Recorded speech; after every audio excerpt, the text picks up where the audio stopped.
Kau lindungilah dia. Kuserahkan jiwanya kepadamu. Rupanya. Ku seru namamu. Ku seru namamu.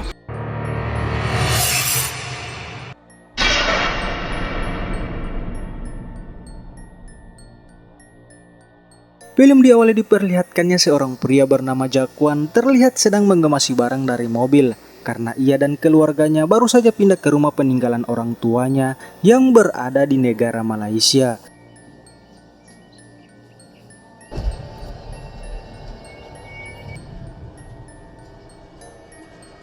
Malam harinya saat Haida tertidur lelap, ia memimpikan kejadian 100 tahun lalu yang berkaitan dengan rumah yang mereka tempati saat ini. Haida yang panik, ia pun ke kamar mandi untuk mencuci muka. Namun Haida melihat bayangan suaminya dari cermin. Tak tidur lagi? Saat ia menoleh, tiba-tiba bayangan itu menghilang.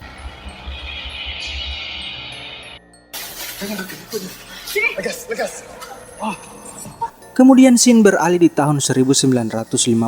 Suri terlihat melarikan diri dari desanya. Ia dibantu oleh dua pesuruh sang ibu yang bernama Musa dan Batima. Suri menangis ketakutan jika ayahnya tahu rencananya kabur dari rumah. Namun Musa berusaha meyakinkan Suri jika semuanya akan baik-baik saja. Pagi harinya, Haida yang kini menempati rumah warisan leluhurnya itu melihat kejadian masa lalu. Ia mengalami perjalanan spiritual secara tidak sengaja. Saat memasuki kamar orang tuanya yang telah mati, Haida bisa melihat dengan jelas bayangan masa lalu Suri. Suri terlihat memohon kepada ibunya agar tidak dijodohkan dengan bangsawan Inggris yang bernama Edward. Si ibu yang kasihan dengan Suri, ia pun menyetujui permintaan Suri. Namun sebelum Suri meninggalkan rumahnya, si ibu memberikan kalung yang sepertinya batu akik. Kau lindungilah dia. Kuserahkan jiwanya kepadamu. Bersatu bersama di daratan. Setelah setahun berlalu, Suri melarikan diri bersama Musa dan Batima. Mereka tinggal di bukit tinggi dan bertahan hidup dengan makanan ala kadarnya. Meskipun Musa adalah sepupu Suri, ia pun diam-diam memendam perasaan cinta kepada Suri. Namun ia tak berani mengungkapkannya. Melihat Suri bersedih karena rindu kampung halaman, Musa bersumpah akan membawa gadis tercintanya itu kembali. Kemudian scene beralih kepada Hendra yang tak bisa melepaskan pandangannya dari wajah Suri. Rupanya Hendra juga menyukai perempuan itu. Ia selalu mencari cara untuk mendekati Suri. Melihat kedekatan Suri dan Hendra, Musa pun merasa cemburu. Malam harinya, Haida yang masih sibuk menata dan membersihkan rumah lama orang tuanya, ia menemukan foto mendiang Musa. Ternyata adalah nenek moyang ayah Haida. Si bocil yang penasaran, ia menanyakan kepada Haida foto siapa yang berada di bawah foto Musa. Haida yang tak mengetahui kejadian masa lalu, ia pun tak menjawab pertanyaan anaknya.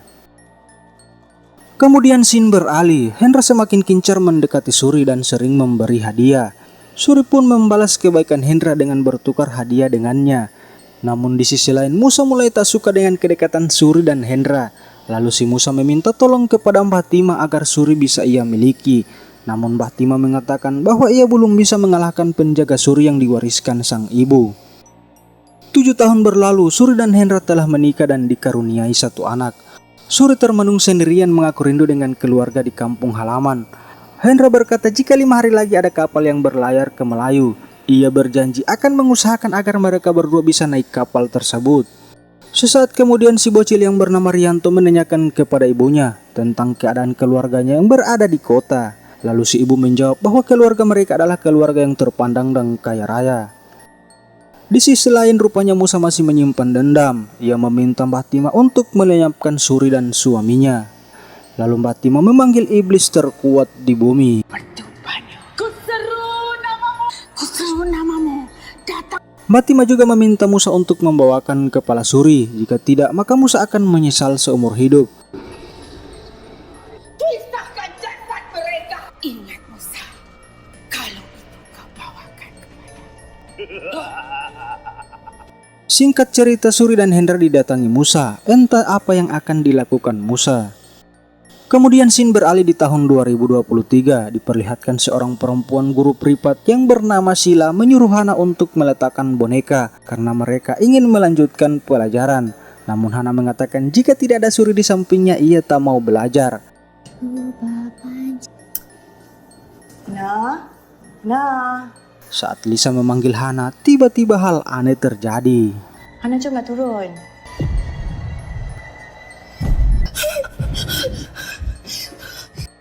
Kembali kepada Musa yang telah menghabisi nyawa Suri dan Hendra. Kemudian Shin beralih kepada Mbak Tima yang didatangi Rianto. Rianto mengatakan harus bertanggung jawab atas kematian ayah dan ibunya. Singkat cerita, Haida yang sedang merapikan pakaian, tiba-tiba ia mendengar suara Suri meminta tolong. Tolong aku.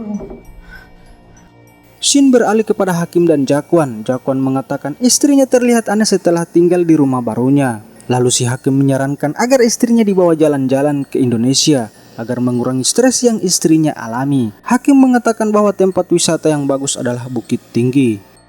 Musa yang melamun, tiba-tiba ia didatangi arwah Suri. Suri mengatakan akan membalas semua perbuatan Musa. Karapan nyawaku, kepunyaanku, anak Musa. Kemudian Shin beralih, akhirnya Jakwan dan Haida sampai ke Bukit Tinggi. Mereka disambut oleh Pak Sultan. Di tengah obrolan, si Haida bertanya mengapa ada kuburan di pinggiran rumah. Pak Sultan menjelaskan bahwa itu sudah menjadi tradisi di desa ini. Malam harinya, Haida mengalami kejadian aneh.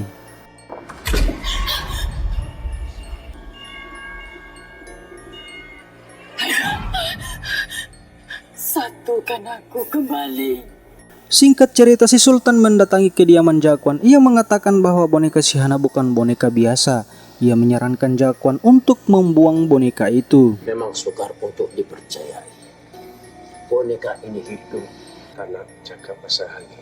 Lalu si Sultan mengatakan bahwa Haida harus melakukan sesuatu. Jika tidak, ia akan kehilangan putrinya selamanya. Singkat cerita, lagi-lagi si Haida didatangi arwah Suri yang minta tolong. Haida, hanya setitis darah. Tolong aku, Haida. Mari, Haida. Tolong. Lagi-lagi si Sultan mengingatkan si Jakwan bahwa kedatangan mereka ke sini sudah ada yang merencanakan. Namun si Jakwan tetap pada pendiriannya. Pak Sultan juga mengatakan semua ini ada hubungannya dengan kematian Suri 100 tahun lalu. Namun si Jakwan tetap tidak percaya dengan hal-hal gaib. Saat Haida mau bersiap-siap tidur, tiba-tiba ada yang mengetuk pintu.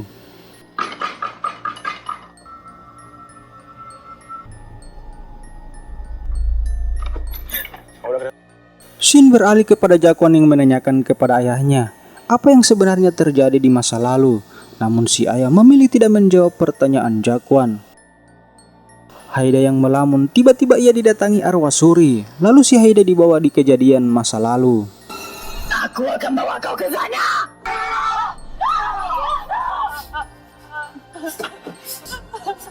Suri,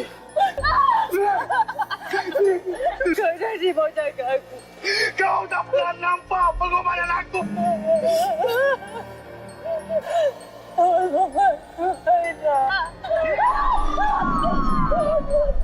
Singkat cerita, ayahnya Jakwan mengungkapkan semuanya. Ternyata kepala si Suri yang dipenggal Musa disimpan di rumah yang ditempati Jakwan.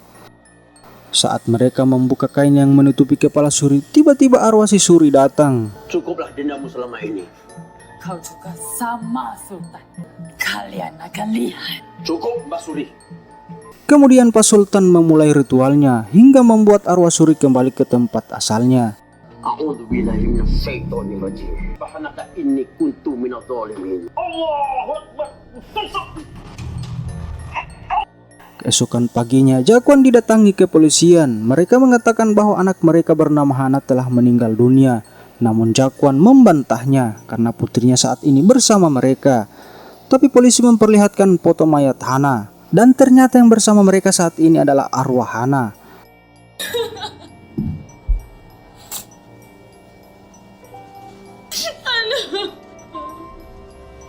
Dan film pun berakhir.